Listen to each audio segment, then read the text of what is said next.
Hello again, thanks for joining me. So we're now looking at some slightly more advanced cryptocurrency techniques, information and methods to work with this. Um, so within the beginners video, you should have had a good understanding as to the difference to the types of different cryptocurrencies that are now available. And as this content is recorded here today in 2022, we have hundreds, if not thousands, of cryptocurrency options. Uh, some of them using different what we call ledgers. Just a reminder again for anyone that's not clued up on what a ledger is. A ledger is kind of like a London Underground tunnel is one of the easiest ways of describing it. So for example, you know, if you want to travel from North London to South London, something like the Victoria line is going to help. So if we take a similar sort of concept, um, different types of blockchain ledgers, like the Ethereum ledger, like the XRP ledger, like the Bitcoin ledger. Yeah, they're all just slightly different places. Now, some coins fit in on more of them. So, for example, something like Dogecoin works on the Ethereum ledger. So, even though Dogecoin is its own coin, it's like having a train that would go on, for example, the Victoria line. Even though they're different trains, they can all use the Victoria line, for example. Um, so taking that kind of concept, we're going to understand some of the more advanced methods around this now. We've also had a good introductory understanding to things like hardware wallets, soft wallets, or what we call hot and cold wallets. And again, just a quick reminder for anyone out there, I'm going to use this web page in a second because Kaspersky have done a really nice simple to understand article here with lots of clear definitions for anyone that needs reminders again. And it's a good place to start just with a quick and simple read, or you can go and use some YouTube content just to give yourself some good reminders. But I'm just going to cover the basics now. So like I say, a ledger is kind of like the tube line. This is where everything is stored. And remember, blockchain is like this uncheatable receipt. So this kind of removes corruption and makes it very, very simple and safe to see where money is moved from to which party and how. But with the beauty with this too, there is an element of privacy within it so that it doesn't go through a bank, for example, anymore. Now it just goes from one person to a company, or from a person to a person, or from company to company, without any middle party being able to have more information that they need to. It's just a simple transaction. Okay, so we've got different ledger types. Okay, we've got different cryptocurrency types. So lots of different coins that exist in the market. And to store them safely or to purchase them, typically we need to go through something called an exchange. In the first series, we were looking at using stuff like Revolut, um, Trading 212, and several other type of what they call soft wallet options out there. Other ones that we would recommend perhaps in 2022 as the content is recorded are things like Bitpanda, Binance. Although this is an American exchange, there has been complications. I'm not sure if anyone's been paying attention to things like court cases, but there's been a court case with the SEC, who are the Securities and Exchange Council for America.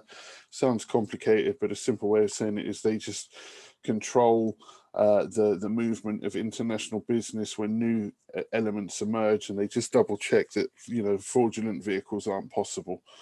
So there's been an investigation. Some of that has had problems with Coinbase and Binance because these are both American-based exchanges. The SEC is based in America, and arguing that some of these coins are being used perhaps in a fraudulent manner. And there's an outstretched case playing out at the minute. But so far, according to the case and from what's been shared, it just seems like the SEC are actually moving a little bit jealously and biasedly, perhaps more in favor of Bitcoin and Ethereum. And as a byproduct, other coins have kind of been held up and slowed down.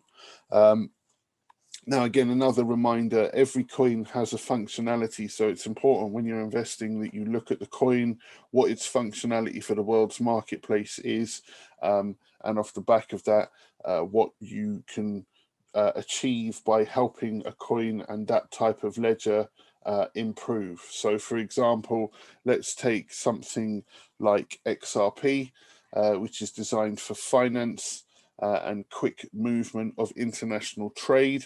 It allows 1,500 plus functions to happen on the second, and it can also be used to store and attribute value, so precious metals, for example, as well. A coin like that will provide a lot of functionality for the financial industries.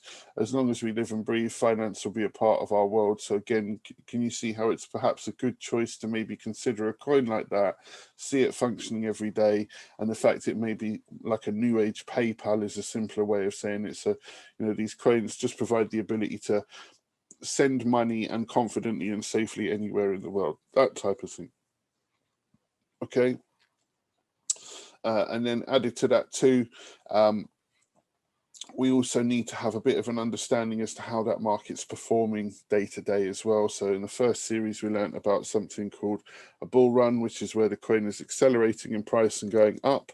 And just like a bull attacks up as it goes up, this is why it's called a bull run. And coming down, we've got what's called a bearish trend, which is bears attack coming down. Okay. So again, a bearish trend. And in a minute, as we sit here today, we're in somewhat of a bearish trend. So, you know, we've seen highs with Bitcoin so far going up to $70,000. Okay, a coin, and it's dropping down at the minute currently to well below 40. So, you know, within a year of going to its ultimate high, it's dropped back to half its value again. So you've got to get in and get out at the right times. You covered this. It's a bit like buying and selling stuff at a market, like a market in a local area where things are bought and sold cheap, and then obviously sold for a small profit. Okay, so here's a quick recap. Okay, cryptocurrency or crypto is a form of currency that exists digitally or virtually. So none of these coins actually physically exist. They're all a digital concept, i.e. you'll never touch them physically, but you will see them physically on the screen, and they hold some sort of value in return for the number that you see. Yeah. No one issues them centrally, so typically money in the world is issued by a bank and a currency. So for example, you know, this content is recorded here in the UK, so we create pounds, which is done by the Bank of England. There's no concept like that. Cryptocurrency is created through a process typically called mining or allocation. Okay, mining is where you kind of use multiple computers to keep finding this and creating and offering new coins back to the market. Okay, or others just come up with this new framework ledger, and this is the amount of coins that are in this ledger. Now they're available for sale, and obviously the less that are available towards the end, just like anything else in the real world, when something becomes hard to get hold of, its price normally increases as well. Okay. What is a cryptocurrency? There's loads of different ones out there. We've studied all of this in the first seminar. We here at Gold Seal Project are slightly more in favor of what's known as the ISO 20022 standard. This is a new international banking protocol standard, and we're particularly in favor of most of the coins that have been approved that. So some examples of that include Solana, XRP, Stellar, which is XLM. I'm trying to think, XDC is another one. Cardano is soon, we hope, to be approved, ISO standard, but not necessarily at the minute. But again, can you see there's different coins out there? We've done a bit of research, and we're just making sure that some of these are also like authentically approved. Okay. And again, here you'll see examples of older names that we saw. So in this case here, Ripple is actually XRP.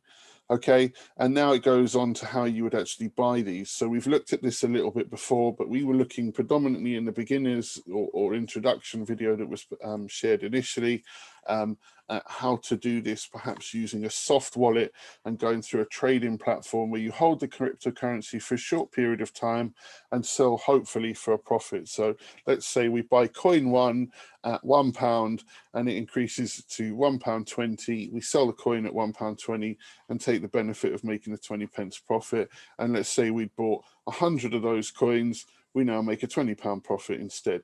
So, you know, we've got reflective kind of market opportunities out there to get in and get out at, just like buying and selling at a market stall. It's just on the second, day to day.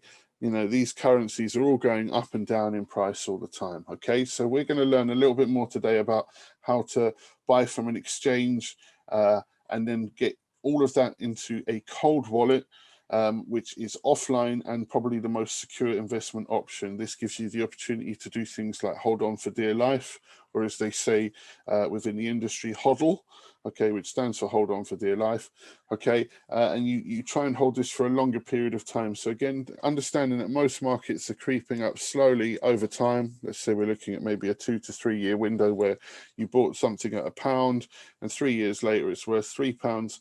You can see you've had a 300% growth, and the market's gone up and down throughout the year all the way through, and there was opportunities maybe to sell at £1.50, but not like there was to sell at £3 3 years later.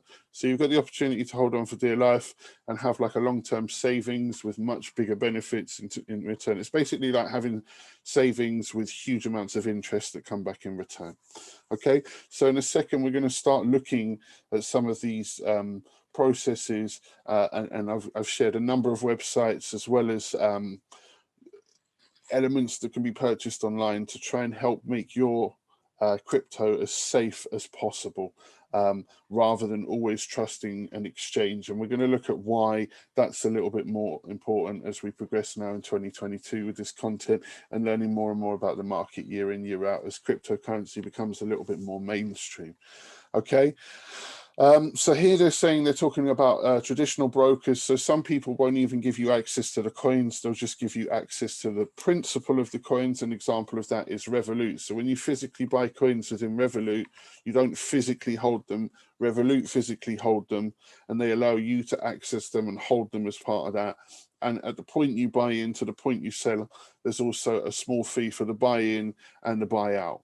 Okay, but within that, you know, as long as you're not selling at huge losses, there's typically a good little profit in there for you. So for the fact you don't have to do all of the complex stuff, it's a good way to learn. And you'll see this is why we were sharing this in our starters kind of video, whereas now as we're progressing into slightly more advanced techniques, we're going to be teaching you how to utilize cryptocurrency to its full potential, as well as much more advanced techniques that are out there that help you kind of take small investments to much bigger financial amplification windows.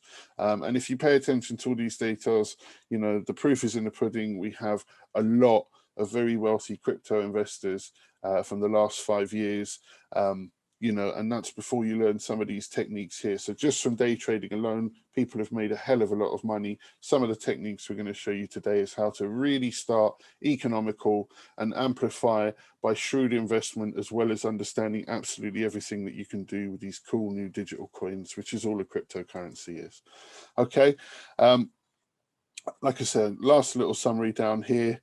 We're going to understand totally today the difference between a hot and cold wallet, and probably try and always go for a preference with a cold wallet.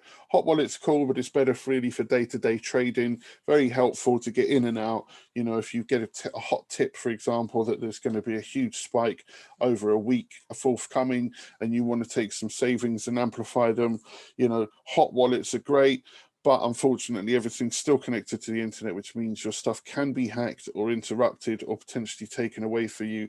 Or if something like this court case with the SEC occurs, your assets can end up what's called frozen, you know, and at the mercy of what that exchange dictates, rather than what you've bought and paid for and should be able to hold rightfully as yours as the owner. Okay, so we're going to understand that in a little bit more depth today. And again, last kind of thing as a reminder, you know, these are the kinds of things that it's saying, what can you buy with cryptocurrency? Well, these days, a lot of people are actually also accepting cryptocurrency as a form of payment too. So if you bought in at the right stage and got yourself a huge portfolio of coins, and now the coins have grown up in value, you know, Dogecoin is an example of that. You know, lots of people when Dogecoin came out were holding wallets of like 50,000 coins. If you held 50,000 Dogecoin today, you know, 11 pence, that's a significant amount of money compared to the 0.1 of a pence it was when it came out, which is why you had to buy so many coins maybe for a £500 investment. So again, if you're clever, do the hodl technique. You can also buy assets from a very cheap asset in the first place. You know, here they're talking about elements that Rolex are doing offers, Patek Philippe, you know, all of these people are like high-end watches. They're also now taking that in return for things like Bitcoin. So clever guys taking coins, and obviously knowing that the market value can go up. So they're taking a payment on one day where something's worth probably a little bit less. And if that grows, they've made money as a business too. So lots of opportunities out there.